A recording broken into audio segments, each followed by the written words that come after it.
let's play this out for a minute. Yeah. So for a moment in my life, I'm a compliance officer for the Mine Safety and Health Administration.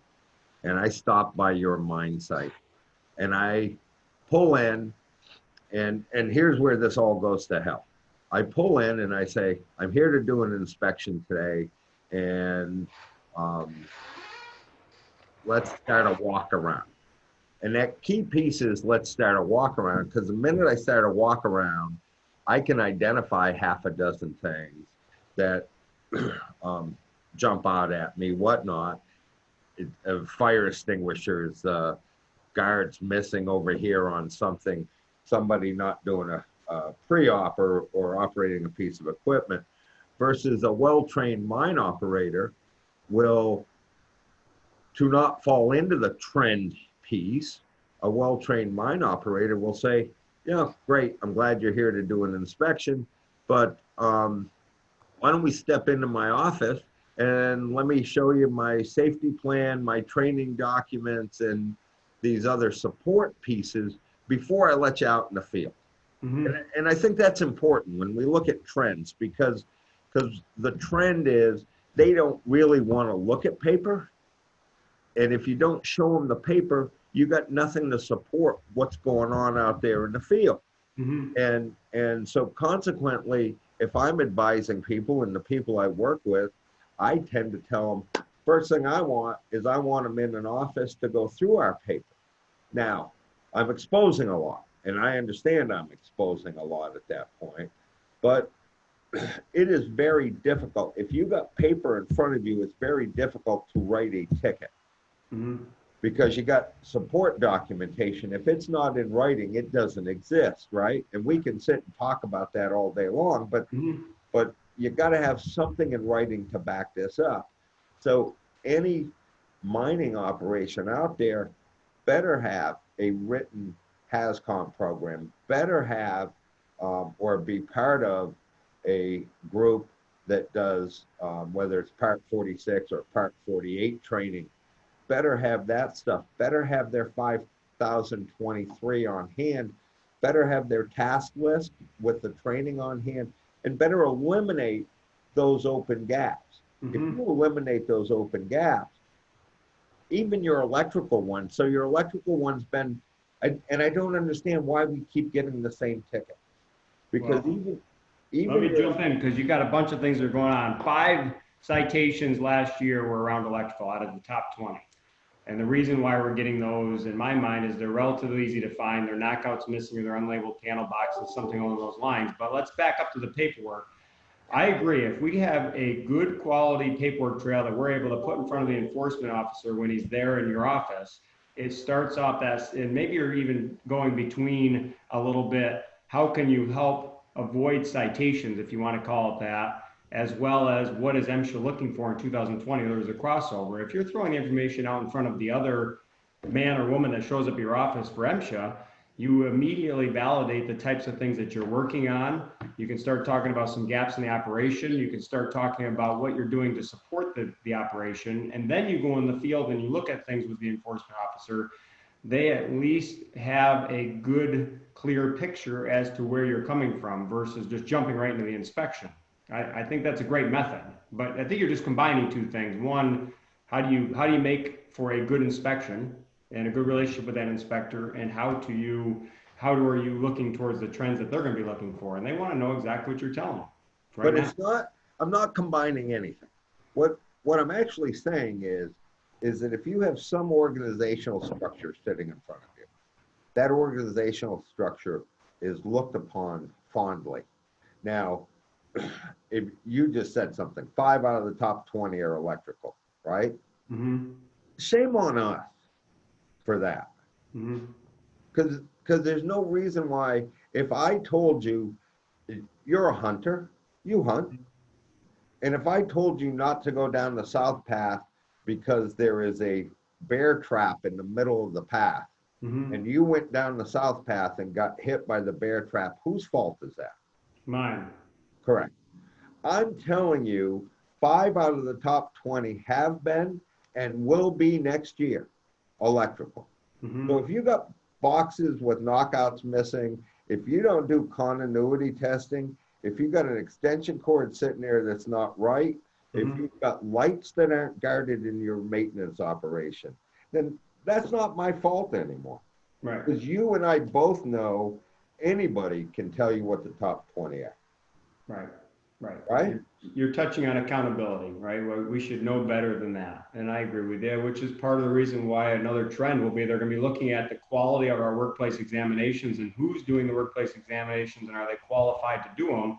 And if those two things are in line and I still find knockouts and panel boxes not labeled, that's a dangerous spot to be. We're going down the south side, walking with the bear trap on that end. We got to make sure that the people doing our workplace exams are able to do them. And have the authority to fix what they find. Because now what you just said, I stepped in the bear trap. What are you saying? I got to be competent? I'm telling you, not only do you have to be competent, but you should have the authority to move that bear trap out of your path. Right. Right? Right. Let's get the bear trap out of the path so I can use the south. That's right. That's right. There's good deer hunting over here. Good deer hunting over there. Yeah. Let's move the trap. I'll get around it. That's correct. And if we were to summarize the top 3 things that EMSHA's looking for, you're saying paperwork would be among those top 3, in as well as some of their higher cited standards. So you're asking me to predict trends. I would have to wholeheartedly agree with Scott in some fashion that the trend is going to be guarding, electrical, and HAZCOM. I'm going to just say that. That's the trend. But we don't have to follow the trend. And I think if you have your paperwork in place, if you're able to project a better organized and a more astute mindset, then you can almost wash your hands of this. They only write tickets in 60% of the visits they make. So wouldn't you rather be part of that 40% over here than the 60% that are getting tickets? And I'm saying that you can have a direct impact in the safety trends. And we shouldn't call them safety trends because I come at this from a compliance standpoint. I am not eliminating risk. I'm not doing anything. All I'm doing is saying, I want to be compliant, and to be compliant and pass an inspection, this is what I need to do. Correct. Scott, would you agree with that? Yeah, I don't know if HAZCOM is going to pop into the top 3, as Richard says, or unlabeled containers, but perhaps it could. I don't really know. I would agree that the guarding and the electrical continue to stay there, and those are items that we should be able to find during a quality workplace examination. I can tell you on a compliance standpoint, I have never had a phone call with an operator who had citations written at their property that I felt shouldn't have had 90% of them found in a quality workplace examination. And I can say that fairly firmly. But I'll throw in what might be not the top 20, and I want to stay with this trend idea, if you want to call it the trends. Contractors still have to be a concern of ours. We're all using more contractors, and contractor citations may not make the top 20, but I would bet, and I haven't looked at this, but I would be willing to bet $5 if we looked at the cost of citations, the actual dollar amount we're spending when contractors aren't doing what they're supposed to be doing, or they're leaving something behind that's an issue, or they're not following proper procedures and blasting, fixing equipment. We're bringing them in to do relatively risky work, for lack of better terms. They cost industry a lot of money if we're not making sure we're watching them and making sure we're venting our contractors properly. Okay, but so you just brought up a big word, and it's a bigger word than anybody wants to acknowledge. Heidi, I'd love to come back to that HAZCOM being in the top 3, and I will later on if we have time, but you just brought up independent contractors. So in my world, the lion's share of independent contractors are who? Scott? Who are they? Lion's share what? Of independent contractors. Who are independent contractors? Okay, you mean in which parts are we bringing them into? Like, what are we hiring an independent contractor to do? Yes. Yeah, okay. Blasting, Okay. maintenance related work on our heavy equipment, Caterpillar, John Deere, et cetera. Okay. Truck drivers for sure. Okay. Some we're allowing to load and unload themselves. So of those three you just named, Electricians. of those three, four you just named, only Mhm. one of them is truly involved in the extraction process, correct? Correct. Well, Blasters are the only ones that are involved in the extraction process. The truck drivers, if all they're doing is going in to pick up and leave, are not considered by MSHA, mhm, their own definition, mhm, to be independent contractors. Take them Mhm. out of the mix. mhm. Maintenance personnel, unless they're actually working on within the production facility, is not considered an independent contractor. Well, you want to have an interpretation question. That would be another topic, but you're going to lose that argument the minute someone gets hurt, run over, causes damage to your personnel or your equipment. It's all going to fall under MSHA's jurisdiction. You can rest assured. And most of these contractors in the Northeast anyways, especially by you and me, are allowing, the operators are allowing the contractors to load themselves, get out of the truck, tarp their trucks themselves, move material. And that is, we're not talking about a truck driver that stays in his truck, you load him and he gets out. We're talking about truck drivers that are now part of the mining process because they're allowed to do other mining related activities, perhaps. Yeah. And it's not a stretch, but if you have a truck driver on your property, you just loaded with a load of sand and gravel, and he or she climbs on the side of the truck to tarp it or to smooth it out so it doesn't fly out, now you got a fall protection and all kinds of other issues that you're going to deal with. It's super But expensive for the operator. he is not part of the mining process. He's an independent contractor, and literally he is nothing more than a visitor. If he drives material from one side of the mine to the other side of the mine and dumps it, then I'll agree with you. He's a miner. You'll lose that ticket. No, I won't. Let's skip to them from the blasters. Oh, the blasters? Blaster doesn't agree leave with you. their barricade into their road for an unburned high wall.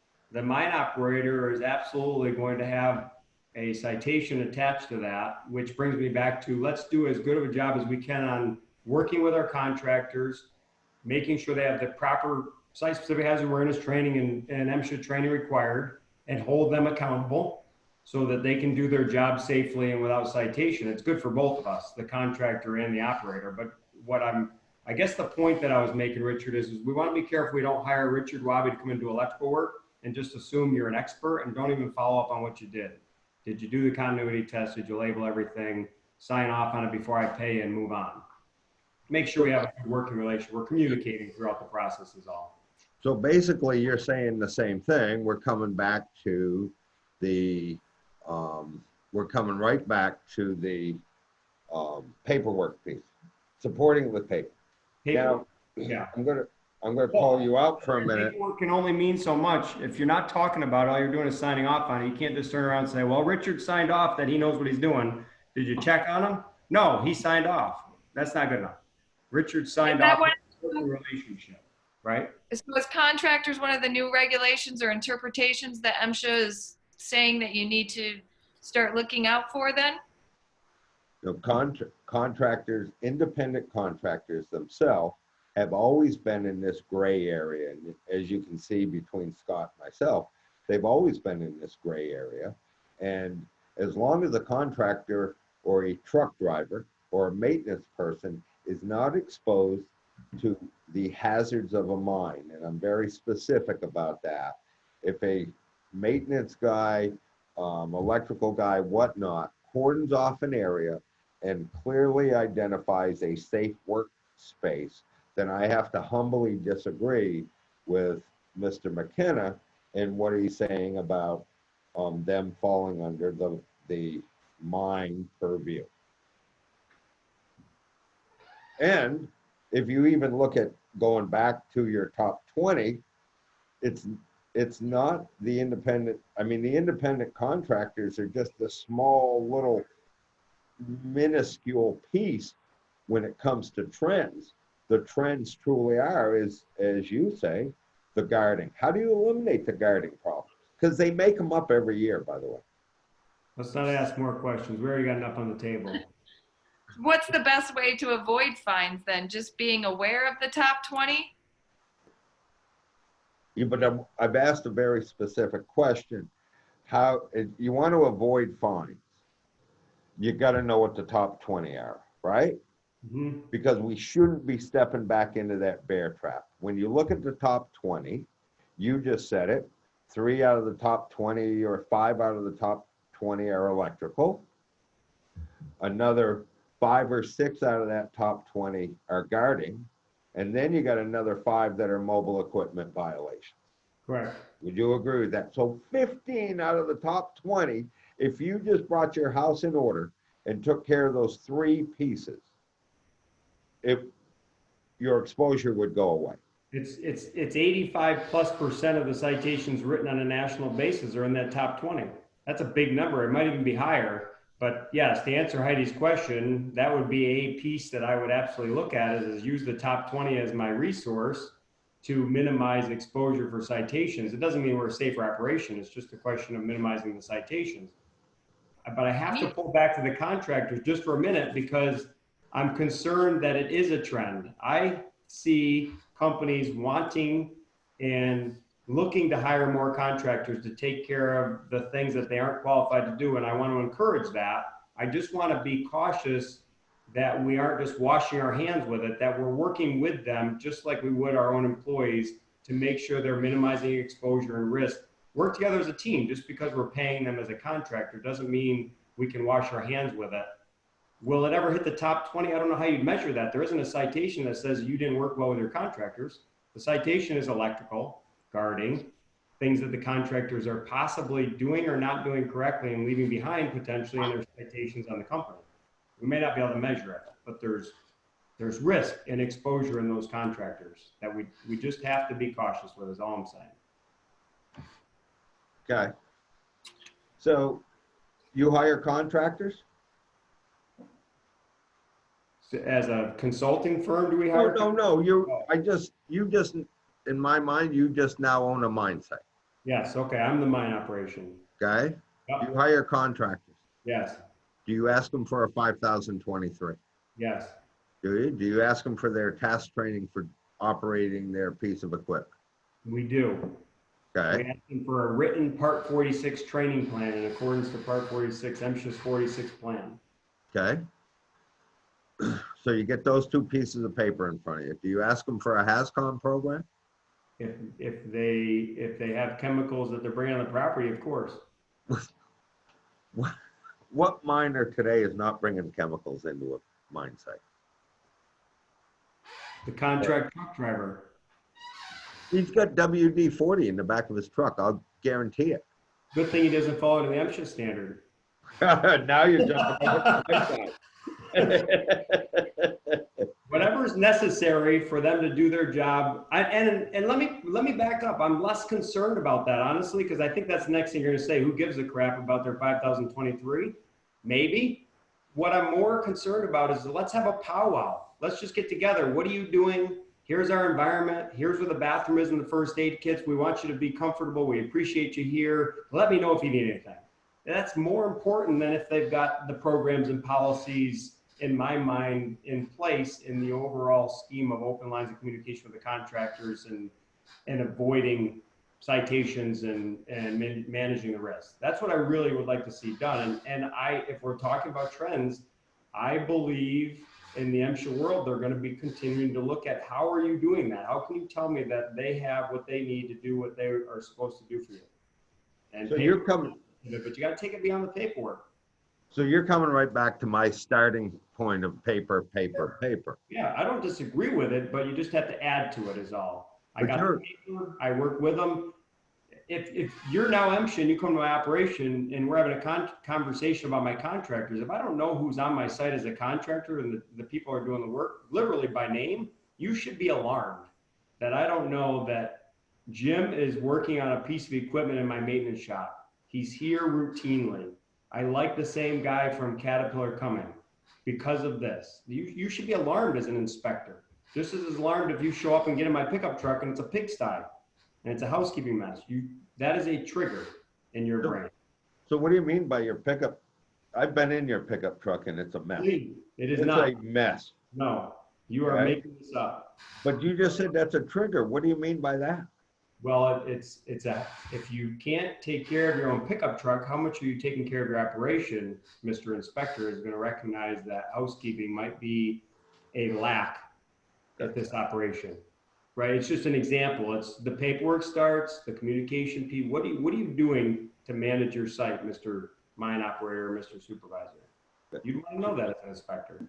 So when we look at trends, and you go back 5 years, and we're just introducing something new into this trend, and in doing so, we're starting a whole nother thought process. But are you inferring that if I can eliminate a housekeeping process, if things look straight, orderly, and neat, and you're inferring that if I've got some sort of paperwork on everybody in my mine site in order, and I'm able to produce that in some fashion, that the inspections will go better and we will have a favorable outcome on the trends going forward. Of course. Okay. Of course. So if what you're saying, you're going to move guarding out of number one. No. Seriously, no. I'm not moving guarding out of number one. Why? Because there's too many operators in the country that aren't having this conversation. And they're relying on the last inspection to say the guarding was fine in the last inspector. It's not so good this time. Too bad, we're writing it.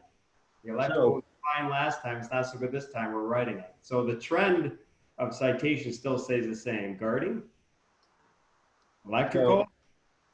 But I understand what you're saying. I don't necessarily agree with it, but I think 6 times out of 10 you will step over that bear trap.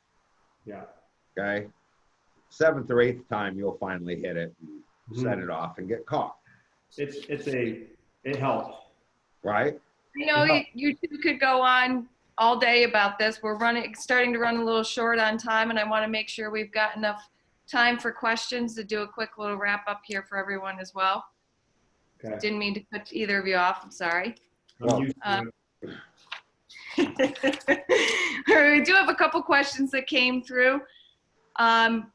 If someone wanted to find the top 20 citations that MSHA is issuing, is there a resource that they can go to find these citations? Sure is. You can just hop right out there to MSHA.gov/top-20- most frequently cited, or just go to the MSHA.gov site and go to your data and reports piece and hit stats. Thank you, Richard. Okay. I'm on it right now, and I can tell you Scott's all wet on this stuff. I've got it sitting right here, and I can tell you that there's only 4 out of the top 20 that were electrical. No. I don't even have it open, and I know that.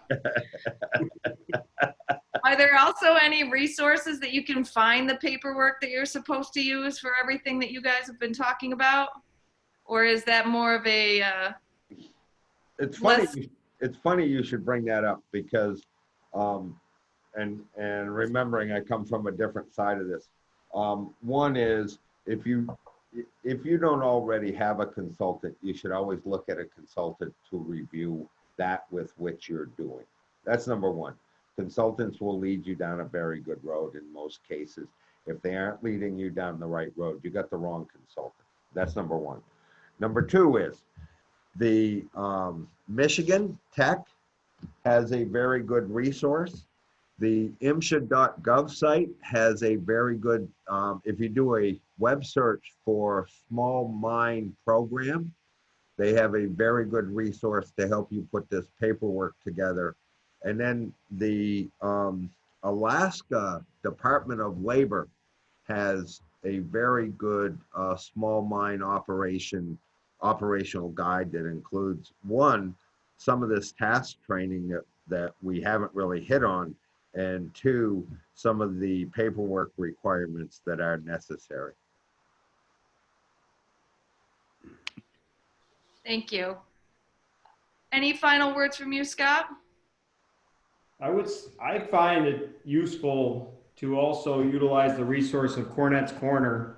It has currently over 10,000 users on it that are sharing information. If you've got a question on, does anyone out there have a contractor policy, send out a note and Bob Cornet will help organize all of the responses and get you back something. So I think that's a good resource as well. There's no sense in duplicating all this. It's all there, vending contractors, the top 20, better workplace exams, maybe PowerPoints on how to teach your people how to do better workplace exams. There's tons of information out there. So between the resources that Richard mentioned, state grant recipients, the AGCs, et cetera, the Alaska, Michigan, they're all good. Texas has got good programs. Cornet's Corner on top of it. There's more than enough out there. So Scott, it's been nice talking to you today. Good talking to you, Richard. I hope you have a good holiday, you and your family. I hope you do too. And I'd like you to make a New Year's resolution that next year you disagree with me less than you agree with me. You know what? I could try to do that. The problem with that is you always start the conversation disagreeing with me. No, I don't. I think we can get along in 2020. That would be a trend. That would be unbelievable for me and my family. Again, fix your bear traps, get it right, get some paper behind it, and we will be here to help you if you need some. Thank you all for listening. Yeah, thank you. Appreciate everyone joining us. Thank you.